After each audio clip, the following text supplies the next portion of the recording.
En primer lugar, quiero agradecerle a la Embajada de Alemania aquí en Honduras por haberme invitado a una serie de conferencias en ocasión de los 250 años del natalicio de Alexander von Humboldt.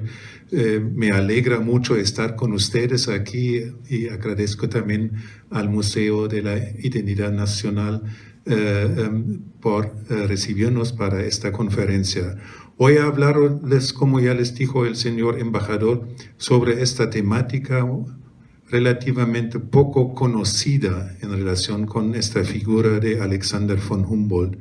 Quiero hablarles y compartir algunas reflexiones sobre estos aspectos: quién era Alexander von Humboldt, el viaje de Alexander von Humboldt por las Américas, Alexander von Humboldt y Centroamérica, Alexander von Humboldt como intelectual y científico, y finalmente unas reflexiones sobre la actualidad de la obra y del pensamiento de Alexander von Humboldt. ¿Quién era este personaje? Sabemos que nació el 14 de septiembre de 1869 en Berlín como segundo hijo de una familia de la aristocracia prusiana.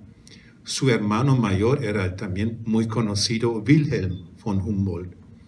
El padre fue un oficial prusiano y su madre provenía de una familia de hugonotes que tenía que huir de Francia por la persecución religiosa en su época.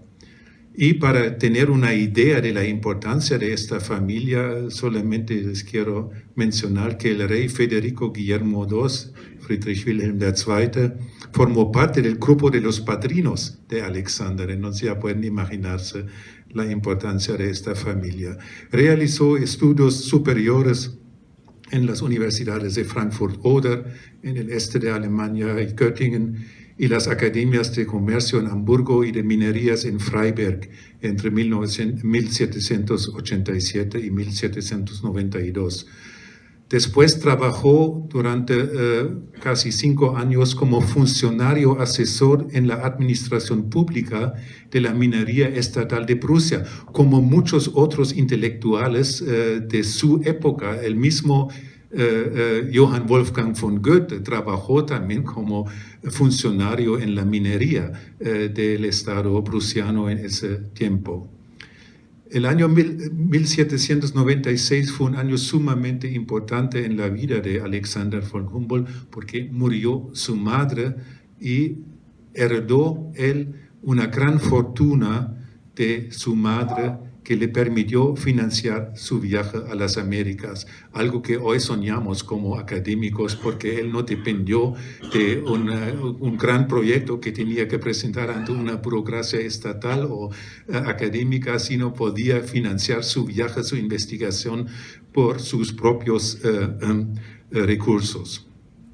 Conoció en 1797 a Johann Wolfgang von Goethe y Friedrich Schiller, dos de las más famosas figuras intelectuales, poéticas de la literatura de Alemania, y en París, ya en el año 1796, al médico y botánico M. Bonpland.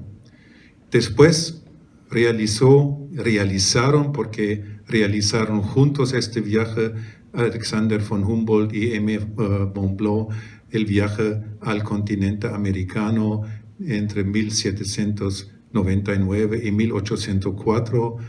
Después regresó a Prusia en ese momento, y especialmente no a Prusia, sino inmediatamente a Francia, a París, donde trabajó en su obra Voyage aux régions equinocciales du Nouveau Continent y otras obras. La obra que resumió todo los conocimientos, hallazgos encontrados durante el viaje por las Américas. Como ya dije, vivió la mayor parte entre 1805 y 1827 en París. Ya voy a volver a estos aspectos. Después también hizo un viaje mucho menos conocido de investigación de 9 meses a Rusia y Siberia, y tenemos también obras sobre este viaje de Alexander von Humboldt. Ya voy a hablar más adelante un poquito sobre esto también. A su regreso de este viaje, vivía y trabajaba en Berlín y murió hace 160 años, y nos conmemoramos este año también su fallecimiento. No lo celebramos, por supuesto, lo conmemoramos. Tenía la suerte de morir a la edad de 90 años, entonces una vida bastante larga para su época, y una vida muy activa hasta el final de sus últimos días. El viaje de Alexander von Humboldt por las Américas, sin lugar a dudas, fue el evento en su vida y en su obra que marcó no solamente su vida, su obra, sino también reformó, yo diría revolucionó el ambiente intelectual, científico, no solamente en Europa, sino por ambos lados del Atlántico, también en lo que hoy llamamos América Latina, pero en las Américas en general. Realizó 2 viajes, como ven aquí en esto, entre 1799 y 1804, por el Caribe, Nueva Granada, Perú, Nueva España y Estados Unidos, que hoy son Cuba, Venezuela, Ecuador, Perú, Colombia, México y Estados Unidos. En gran parte acompañado, como ya dije, por el médico y botánico M. Bonpland. Esto ya me parece sumamente importante porque en muchos países latinoamericanos hay un mito que Humboldt estaba allá también, en Argentina, en Chile. Nunca estuvo allá, nunca estuvo, como ya dijo el señor embajador, en Centroamérica, tampoco estuvo en estas regiones y estos países que hoy conocemos. Aunque haya tenido una influencia muy grande en otros países donde nunca pisó tierra.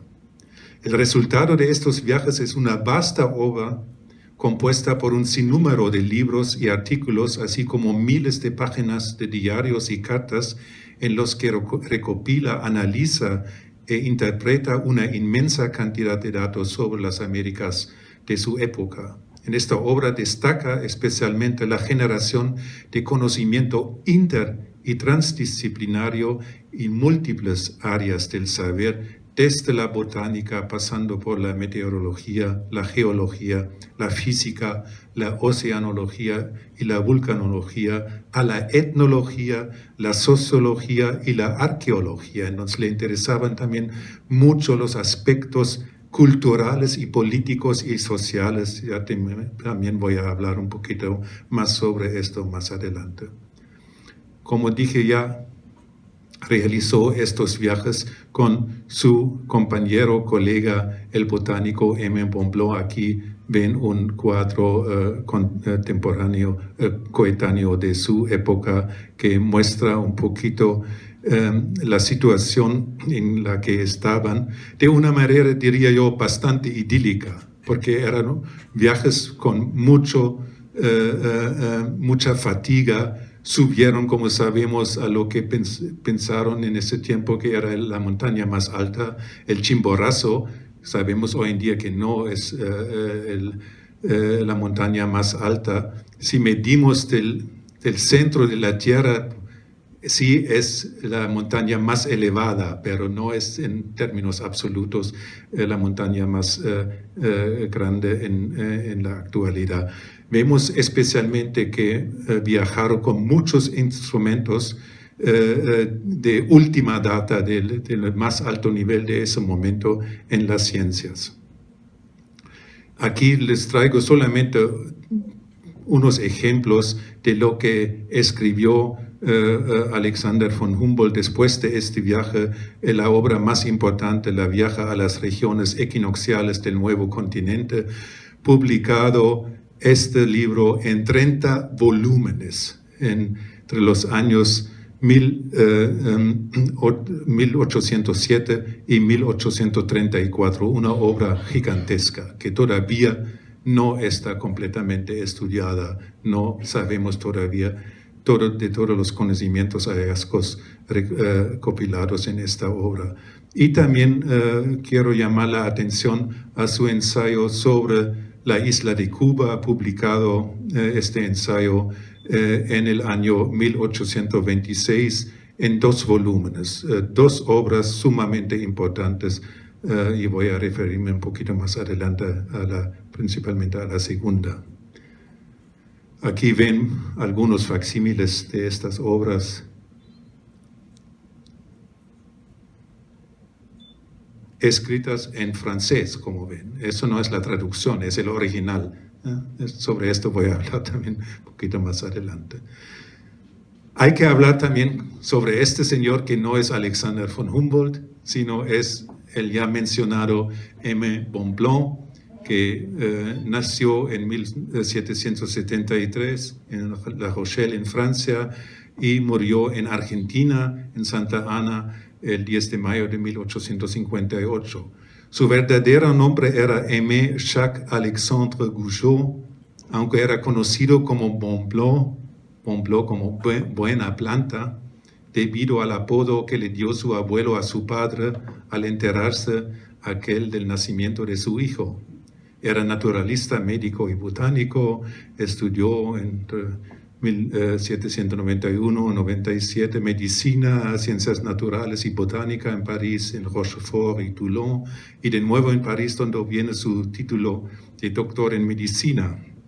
En abril, como ya dije, conoció a Alexander von Humboldt al esperar ambos la salida de una expedición científica alrededor del mundo, organizado por el gobierno francés bajo el mando del capitán Baudin, de la que iban a ser participantes y que nunca se realizó. Después se reunieron para emprender el viaje a las Américas. Bonpland reunió y depositó en el Jardin des Plantes de París un herbario de 60.000 plantas, 6.000 de las cuales eran desconocidas en su momento en Europa. Y como resultado de su viaje a las Américas, junto con Humboldt, publicó 4 volúmenes sobre plantas en la obra ya mencionada, Voyage aux régions exponentiales du Nouveau Continent, y en colaboración también con Humboldt, los 7 volúmenes de Nova Genera et Species Plantarum.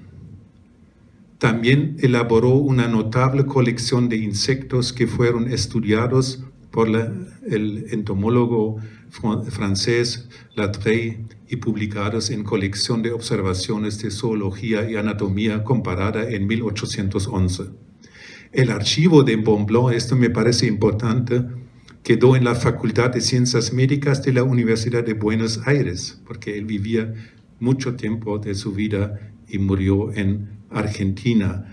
Todavía no se ha trabajado mucho sobre esto y por esto llamo la atención también a esta contribución de Bonpland a la obra de Alexander von Humboldt, porque solemos hablar de Alexander von Humboldt y muchas veces olvidamos a Aimé Bonpland.